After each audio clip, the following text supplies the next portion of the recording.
जय हिंद साथियों। हमने जो कल भूगोल की कक्षा प्रारंभ की है विभिन्न प्रतियोगिता परीक्षाओं के लिए, उसमें हमने भारत की स्थिति के बारे में जाना था कि भारत की जो स्थिति है वो पृथ्वी पर ग्लोब है उसमें हमें कहाँ पे देखने को मिलती है। भारत जो है, हमने एक निष्कर्ष निकाला था कि जो भारत जो है, भारत पूर्ण रूप से उत्तर पूर्वी गोलार्ध में है। भारत के जो अक्षांशी और देशांतरी विस्तार है उसके बारे में हमने जाना था कि जो भारत का सबसे दक्षिणी अक्षांशी विस्तार हमें देखने को मिलता है वो अंडमान निकोबार द्वीप समूह से देखने से मिलता है, जो 6 डिग्री 45 मिनट उत्तरी अक्षांश से 37 डिग्री 6 मिनट उत्तरी अक्षांश तक है। अर्थात भारत दक्षिण में 6 डिग्री 45 मिनट उत्तरी अक्षांश से 37 डिग्री 6 मिनट उत्तरी अक्षांश तक फैला है, और उसका देशांतर विस्तार गुजरात के सरक्रिक से 68 डिग्री 7 मिनट पूर्वी देशांतर से अरुणाचल प्रदेश के पूर्व में 97 डिग्री 25 मिनट पूर्वी देशांतर तक देखने को मिलता है। तो ये भारत की जो अक्षांशीय देशांतरी विस्तार है इसके बारे में हमने सामान्य से जानकारी ली थी, और जो भारत के पूर्व पश्चिम उत्तर दक्षिण बिंदु है उनको भी हमने जाना था कि जो भारत का सबसे दक्षिणी बिंदु है वो है इंदिरा पॉइंट, और जो भारत का सबसे उत्तरी बिंदु है वो है इंदिरा कोल, और जो भारत का सबसे पूर्वी बिंदु है वो है वालांगू या किबितू, और जो भारत का सबसे पश्चिमी बिंदु है वो है गोरमाता या गुहरमती। और हमने एक निष्कर्ष निकाला था कि जो भारत का दक्षिणी बिंदु है वो इंदिरा पॉइंट है, और जो भारत की मुख्य भूमि हमारा मेनलैंड जो है उसका सबसे दक्षिणी बिंदु है वो है कन्याकुमारी या कुमारी अंतरीप है। तो ये हमने कल की कक्षा में जाना था, और जो भारत की सिचुएशन है उसको हमने पूर्ण रूप से समझ लिया था कि भारत की स्थिति वो कहाँ पर है। आज हम जो भारत की से कर्क रेखा गुजरती है उसके बारे में जानेंगे कि जो भारत की कर्क रेखा है, भारत से जो कर्क रेखा होकर गुजरती है वो कितने राज्यों से होकर गुजरती है। उसमें उसका क्रम पूछा जाता है कि पूर्व से पश्चिम जिन राज्यों से कर्क रेखा गुजरती है उनके नाम बताइए, पश्चिम से पूर्व उनके नाम बताइए, किस राज्य से कर्क रेखा सबसे ज़्यादा गुजरती है, किस राज्य से कर्क रेखा सबसे कम गुजरती है, कौन सी जो राज्य की राजधानी है वो कर्क रेखा के सबसे नज़दीक है, कौन सी सबसे दूर है। तो इस प्रकार के प्रश्न पूछे जाते हैं, तो इनको हम तथ्यों और कॉन्सेप्ट और फैक्ट के साथ पढ़ने का आज प्रयास करेंगे। उससे पूर्व हम भारत की जो थोड़ी सी स्थिति है उसको एक बार और रिकॉल कर लेते हैं, क्योंकि हमारे लिए जानना आवश्यक है कि जो भारत की स्थिति है वो ग्लोब पर कहाँ है। तो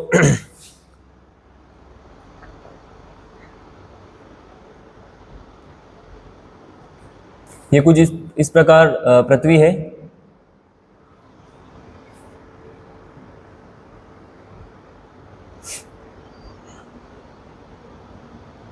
ये कुछ इस प्रकार पृथ्वी है, ये हमारी गोलाकार पृथ्वी है। इसके बीच में से एक लाइन गुजरती है जिसके बारे में हमने पढ़ा था, ये इसको हमने नाम दिया था विषुवत रेखा, जिसको इंग्लिश वाले बोलते हैं इक्वेटर।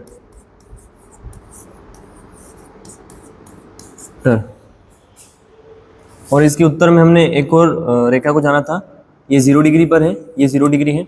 हमने जाना था कि जो ये 0 डिग्री देशांतर रेखा है ये पृथ्वी के बिल्कुल बीचों बीच से गुजरती है, और ये पृथ्वी को 2 भागों में विभाजित कर देती है। इसके आधा ऊपर का जो है उसको उत्तरी गोलार्ध यानी कि नॉर्थ हेमिस्फीयर कहा जाता है, और ये दक्षिण का भाग है इसे दक्षिणी गोलार्ध यानी कि साउथ हेमिस्फीयर कहा जाता है। 0 डिग्री के बाद हमने ऊपर उत्तरी गोलार्ध में एक और महत्वपूर्ण रेखा को देखा था, जो थी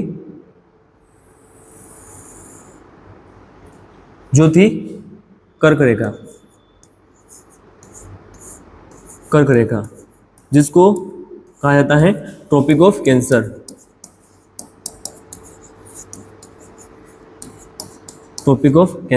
और ये 23 हाफ डिग्री नॉर्थ अर्थात 23.5 डिग्री उत्तरी गोलार्ध में खींची गई है। ये यहाँ पर ये रेखा है, और एक और दक्षिणी गोलार्ध में भी एक रेखा खींची गई है जिसको कहा जाता है मकर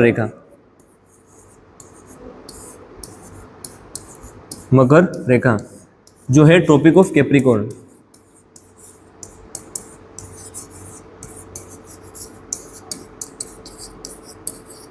और इसको 23.5 डिग्री दक्षिण अक्षांश में खींचा गया है, 23.5 डिग्री साउथ दक्षिण अक्षांश। या लेटीट्यूड, और इसको भी लेटीट्यूड में खींचा है। ठीक है, तो इस प्रकार की जो 3 महत्वपूर्ण रेखा हैं वो हमने देखी थी। एक विषुवत रेखा के बारे में जो पृथ्वी के बीचों बीच से गुजरती है, एक विषुवत रेखा के उत्तरी गोलार्ध में 23.5 डिग्री नॉर्थ से गुजरती है जिसको कर्क रेखा कहा जाता है, और एक और दक्षिण में गुजरती है मकर रेखा 23.5 डिग्री दक्षिण अक्षांश पर, जिसे मकर रेखा कहा जाता है। तो ये रेखाएं हमको जानना बहुत ज़रूरी है, और भूगोल में बार बार इन रेखाओं की आवश्यकता पड़ती है। और ये जो चित्र है या फिर ये रेखाएं हैं, इनका मतलब बार बार भूगोल में यूज किया जाता है। अगर आपने इनको समझ लिया तो आगे भूगोल को समझना बहुत बहुत ज़्यादा आसान है। तो इस चित्र को समझने के बाद हम भारत की स्थिति को हमने देखा था, अगले वाले वीडियो में भारत की स्थिति को हमने देखा था। तो भारत की स्थिति हमें कहाँ पे देखने को मिली थी? तो भारत की स्थिति हमें देखने को मिली थी, भारत की स्थिति को देखा था हमने कि जो कर्क रेखा है वो भारत के मध्य से होकर गुजरती है। तो भारत की जो स्थिति है वो हमें यहाँ पे देखने को मिली थी।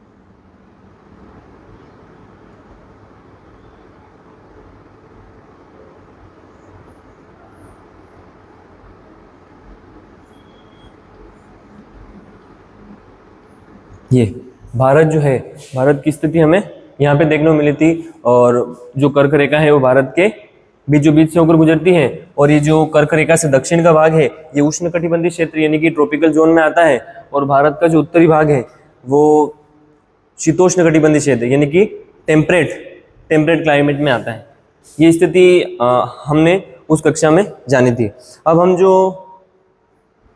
जो वो होती हैं निरंतर, इनमें कैसे परिवर्तन होता है उसको भी हम जानेंगे। जो सूर्य है, सूर्य का विचलन कभी सूर्य कर्क रेखा पर लंबवत होता है, कभी विषुवत रेखा पर लंबवत होता है, कभी मकर रेखा पर लंबवत होता है। और इन्हीं कारण से जो हमारी पृथ्वी है उस पर ऋतुओं में परिवर्तन होता है, सीजन। कभी वर्षा ऋतु आ जाती है, कभी ग्रीष्म ऋतु आ जाती है, कभी शीत ऋतु आ जाती है, और कभी वसंत ऋतु आ जाती है। तो उसको भी हम समझने का प्रयास करेंगे। अगर आप डेली कक्षाएं ले रहे हैं तो आपके लिए नोट्स बनाना बेनिफिशियल होगा, क्योंकि इन चीज़ों को बार बार रिवाइज करना पड़ेगा।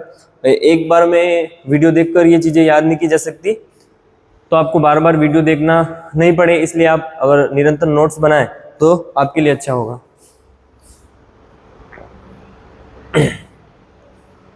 तो हम देखेंगे कि सूर्य कैसे विचलन करता है हमारी पृथ्वी पर।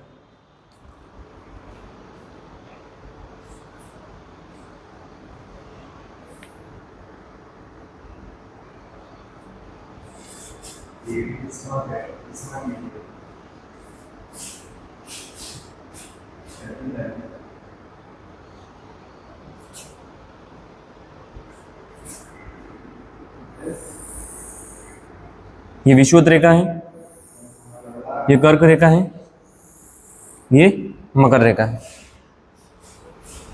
एक बार इनका नाम दे देते हैं। विषुवत, कर्क और ये मकर।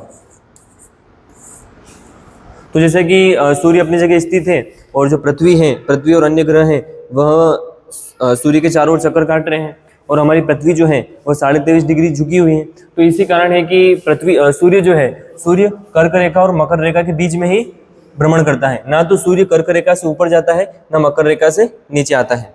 तो कुछ महत्वपूर्ण डेट्स हैं जिनको जानना आपके लिए आवश्यक है। ये यहाँ पर 21 जून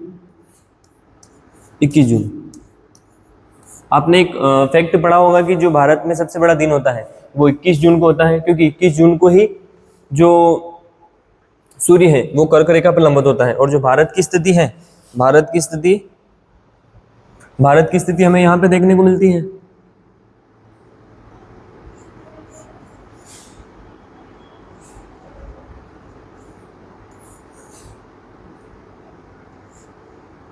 कुछ इस प्रकार से हमें भारत की स्थिति देखने को मिलती है। तो 21 जून पर सूर्य है ना यहाँ पे लंबवत होता है पूरे भारत पर, इसलिए कहा जाता है कि भारत में या उत्तरी गोलार्ध, ये सारा उत्तरी गोलार्ध या भारत में सबसे बड़ा दिन कब होता है? तो 21 जून। तो 21 जून होने के बाद 21 जून को सूर्य यहाँ पे लंबवत हो जाता है। तो जून के बाद जुलाई, अगस्त और सितंबर को जून विषुवत रेखा पर लंबवत होता है। 3 महीने तक ऊपर चढ़ता है। 21 जून के बाद जुलाई, अगस्त और सितंबर में विषुवत रेखा पर लंबवत होता है। तो 21 जून, फिर 23 सितंबर 23 सितंबर को फिर जो सन है वो नीचे लौटना शुरू कर देता है और 23 सितंबर को कहाँ पे लंबवत होता है? विषुवत पर 23 सितंबर को यहाँ पे लंबवत होता है। और 23 सितंबर को आपने सुना होगा कि जो पूरी पृथ्वी है उस पर रात और दिन की लंबाई जो है वो बराबर होती है, तो 23 सितंबर को होती थी, 23 सितंबर को होती है। 23 सितंबर के बाद फिर अक्टूबर, नवंबर और दिसंबर को सूर्य मकर रेखा पर लंबवत होता है। कितने दिसंबर को? 22 दिसंबर को 22 दिसंबर को सूर्य मकर रेखा पर लंबवत होता है। और ये 22 दिसंबर जो होता है दक्षिणी गोलार्ध का सबसे बड़ा दिन होता है और भारत में सबसे छोटा दिन होगा, क्योंकि सूर्य यहाँ पे लंबवत है तो यहाँ पर ज्यादा टाइम तक सूर्य दिखेगा और सूर्य दिखेगा तो रोशनी रहेगी। इसलिए कहा जाता है कि 22 दिसंबर को दक्षिणी गोलार्ध का सबसे बड़ा दिन होता है और भारत का सबसे छोटा दिन होता है। दिसंबर के बाद फिर यहाँ से नीचे तो जाएगा नहीं सन, क्योंकि सूर्य कर्क रेखा और मकर रेखा के बीच में ही भ्रमण करता है। तो मकर रेखा में यहाँ 22 दिसंबर के लंबवत होने के बाद सूर्य आगे की ओर बढ़ना प्रारंभ करेगा। दिसंबर के बाद जनवरी, फरवरी और मार्च को पुनः विषुवत रेखा पर सूर्य लंबवत हो जाएगा। तो 22 मार्च को पुनः सूर्य जो है विषुवत रेखा पर लंबवत हो जाएगा। तो इस प्रकार जो सूर्य इस प्रकार भ्रमण करता रहता है।